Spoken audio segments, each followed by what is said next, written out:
আসসালামু আলাইকুম। নতুন একটা ভিডিওতে আপনাকে স্বাগত।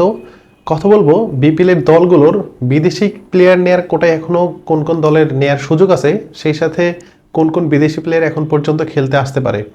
সো আপনাদেরকে প্রথমে বলে রাখি, গত 14 অক্টোবর বিপিএল এর ড্রাফট অনুষ্ঠিত হয়ে গেছে এবং ড্রাফটের পরে মোটামুটি সবগুলো দলে বিদেশি প্লেয়ার আছে এবং ড্রাফটের যে একটা নিয়ম ছিল যে সর্বনিম্ন 2টা বিদেশি প্লেয়ার তাদেরকে সাইন করাতেই হবে, সেই ক্রাইটেরিয়া অনেক দল ফিল করেছে এবং মোটামুটি এখন তাদের দলে 2টার বেশি বিদেশি প্লেয়ার আছে।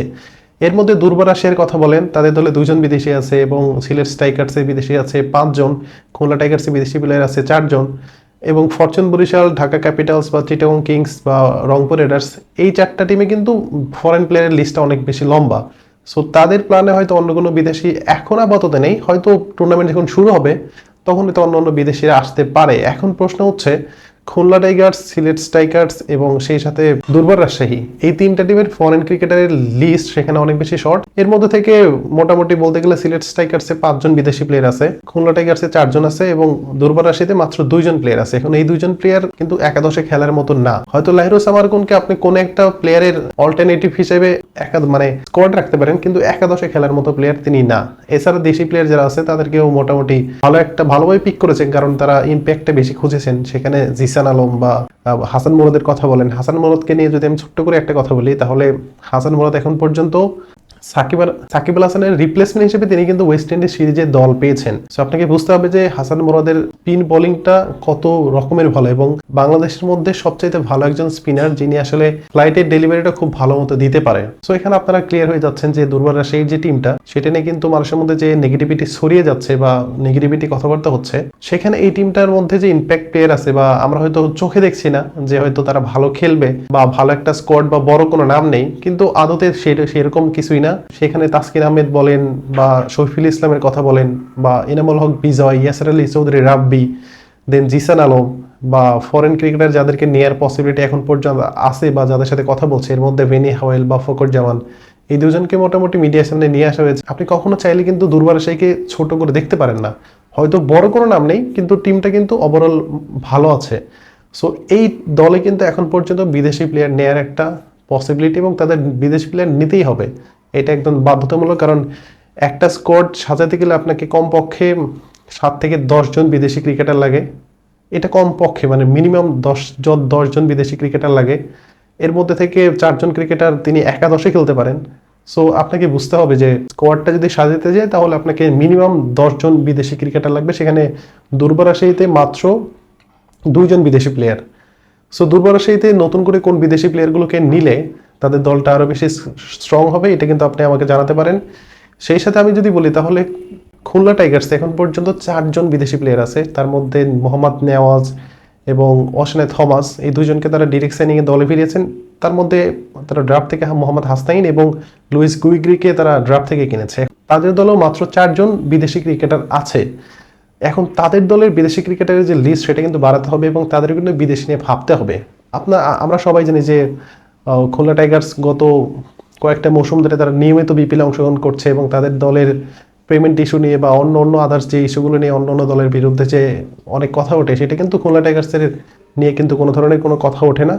সো খুলনা টাইগার্সের এখানে সুযোগ আছে ভালো মানের বিদেশি নিয়ে আসা এবং তাদের দলে অফার যদি করে তাহলে অনেক ভালো ভালো বিদেশি প্লেয়ার কিন্তু খেলে যাবে এবং গত বছরগুলোতে সেখানে খেলে গেছে। সেখানে অ্যালেক্স হেলসের মতো ক্রিকেটার খেলে গেছেন, জেসন হোল্ডারের মতো ক্রিকেটার খেলে গেছেন, ওয়েন পার্নেল, লুক উড, মোটামুটি বড় বড় নাম কিন্তু সেখানে খেলে গেছে। কিন্তু আসন্ন বিপিএল 2025-এর যে সময়সূচি, সেটা কিন্তু আসলে 2টা টুর্নামেন্টের সাথে সাংঘর্ষিক হচ্ছে। সেখানে এসি টি20 এবং আইএল টি20। যেহেতু বিপিএলটা 30শে ডিসেম্বর শুরু হবে, সো হয়তো বড় কোনো নাম যদি নিয়ে আসে তাহলে হয়তো শুরুর দিকে 4-5টা ম্যাচ খেলতে পারবে। কিন্তু খুলনা টাইগার্স কর্তৃপক্ষ থেকে একটা কথা নিশ্চিত করা গেছে যে তারা এবার এমন কিছু ক্রিকেটার চায় যারা টুর্নামেন্টের শুরু থেকে একদম শেষ পর্যন্ত তারা দলের সাথে থাকবে এবং খেলবে। সো এই জন্য তারা এখন পর্যন্ত ওয়েট করতেছে। এখন তাদের কোন বিদেশিদের উপর বেশি একটা খেয়াল বা লক্ষ্য আছে, সেটা কিন্তু আমরা খুব একটা আন্দাজ করতে পারছি না। তবে যতটুকু বাতাসে আমরা শুনতে পাচ্ছি যে মোহাম্মদ আমিরকে তারা ফোর্স করছে বা ইমাদ অসীমের ব্যাপারটা নিয়ে হয়তো দুর্বার রাজশাহী নিয়ে অনেক কথা বলেছি আমি। ইমাদ অসীমের সাথেও তারা কথাবার্তা বলছে, কারণ আমরা সবাই জানি যে ইমাদ অসীম এই মুহূর্তে পাকিস্তান টি20 দলের ক্রিকেটার, তিনি মাত্র রিটায়ারমেন্ট থেকে ব্যাক করছেন। সো এই মুহূর্তে যেহেতু পাকিস্তানের টি-20 কোনো টুর্নামেন্ট নেই, সো ইমাদ ওয়াসিম খেললে হয়তো ফুল সিজনের জন্য খেলবে, কিন্তু এখানে প্রশ্ন হচ্ছে তিনি আইএল টি-20তেও দল পেয়েছেন।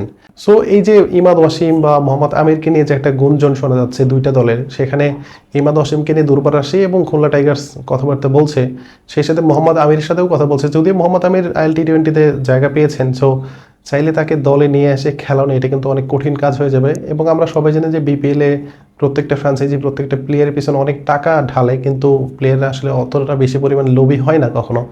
কারণ বিপিএলে আসলে এক মৌসুম খেললে পরের মৌসুমে খেলবে কিনা, সেই দল থাকবে কিনা সেটার নিশ্চয়তা তারা পান না। সো তারা কিন্তু আসলে বিপিএল খেলতে অতটা বেশি ইন্টারেস্টেড হয় না। কিন্তু সেক্ষেত্রে আমিরের ব্যাপারটা ভিন্ন। আমির কিন্তু বিপিএল দিয়ে তার প্রত্যাবর্তন হয়, তিনি নিষিদ্ধ হওয়ার পরে তিনি বিপিএলে চিটাগং ভাইকিংসের জার্সিতে তিনি ক্রিকেটে ফেরেন এবং সেখানে দুর্দান্ত পারফরমেন্স করার পরে কিন্তু তিনি পাকিস্তান ন্যাশনাল টিমের রাডারে চলে যান। সো আমিরের কিন্তু একটা দুর্বলতা বিপিএল নিয়ে আছে এবং তাকে যদি ভালো কোনো অফার করা হয় তাহলে তিনি কিন্তু সেখানে খেলতে পারবেন। সো খুলনা টাইগার্সের জন্য কোন বিদেশিগুলো তাদের দলে নিলে সবচেয়ে বেশি ভালো হবে সেটা কিন্তু আপনারা চাইলে আমাকে কমেন্ট বক্সে জানাতে পারেন। সেই সাথে আমি যদি বলি তাহলে সিলেট স্ট্রাইকার্সের কথা বলতে হবে, এবং সিলেট স্ট্রাইকার্সে মাত্র 5 জন বিদেশি ক্রিকেটার নেওয়া হয়েছে। সেখানে 5 জনের মধ্যে পল স্টার্লিং এবং জার্সমান থেকে তারা ডিরেকশনিংয়ে দলে ফিরিয়েছেন এবং ড্রাফট থেকে তারা রাকিম কার্নওয়াল, সামিউল্লাহ শেনওয়ারি এবং রিস্টপলিকে তারা দলে ফিরিয়েছেন। এখানে রিস্টপলি তিনি এই মুহূর্তে ইংল্যান্ড দলের সাথে ওয়েস্ট ইন্ডিজ ট্যুরে আছে এবং তিনি এখন ইনজুরিতে পড়েছেন। এখন তার ইনজুরি কতটুকু লম্বা হবে সেটাও কিন্তু একটা বড় প্রশ্ন। এবং সিলেট স্ট্রাইকার যদি রিস্টপলিকে শেষ পর্যন্ত না পায় তাহলে সেটা কিন্তু দলের জন্য অনেক বড় একটা ধাক্কা হয়ে আসবে। এখন তাদেরও সুযোগ আছে বিদেশি প্লেয়ার নেয়ার, এবং তারা কোন কোন প্লেয়ারকে নিতে পারবে এটা নিয়ে কিন্তু আমি অনেকগুলো ভিডিও বানিয়েছি এবং অনেকগুলো জায়গা নিয়ে আমি কথা বলেছি। যেমন তাদের অলরাউন্ডার যে সেক্টরটা সেখানে তাদেরকে নিয়ে কাজ করতে হবে এবং সিরিয়াস একটা অলরাউন্ডার লাগবে। আমরা সবাই জানি যে 2023-24 মৌসুমে সেখানে মাশরাফি বিন মুর্তজা খেলে গেছেন। তিনি ব্যাটিংটা হয়তো ভালো করতে পারেননি, কিন্তু বলটা কিন্তু মোটামুটি তিনি ভালো করে গেছেন, বা ব্যাটিংও মাঝে মধ্যে তিনি উপরে উঠে 2-1টা ছোট ছোট ইনিংস খেলেছে যেটা কার্যকরী ইনিংস। কিন্তু আসন্ন বিপিএলে মাশরাফি বিন মুর্তজা খেলবে কিনা সেটা নিয়েও কিন্তু একটা বড় প্রশ্ন আছে।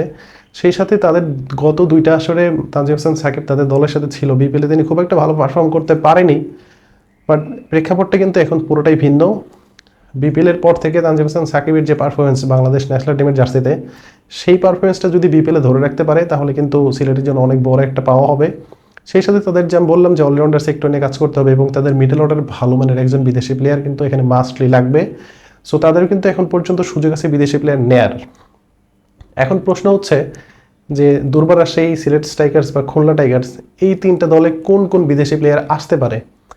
আপনারা চাইলে সেই বিষয়টা আমাকে কমেন্ট বক্সে জানাতে পারেন। এবং আমরা অনেকেই গুঞ্জন শুনতেছি যে এখানে জেসন হোল্ডার তিনি নাকি সিলেট স্ট্রাইকার্সের হয়ে খেলতে আসবেন, কিন্তু এটা কিন্তু এখন পর্যন্ত গুঞ্জন আছে, সত্যি কোনো নিউজ না।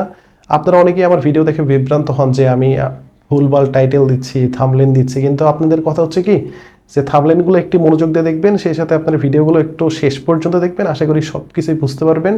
এবং এই যে 3টা দল তাদের যে ফরেন ক্রিকেটার নেওয়ার এখনও সুযোগ আছে, এখন কোন কোন ফরেন প্লেয়ারগুলো কোন কোন দলে নিলে সবচেয়ে বেশি ভালো হবে সেই বিষয়গুলো কিন্তু আপনি চাইলে কমেন্ট বক্সে কমেন্ট করতে পারেন। সো আজকে ভিডিও এই পর্যন্তই, ধন্যবাদ সবাইকে, আসসালামু আলাইকুম।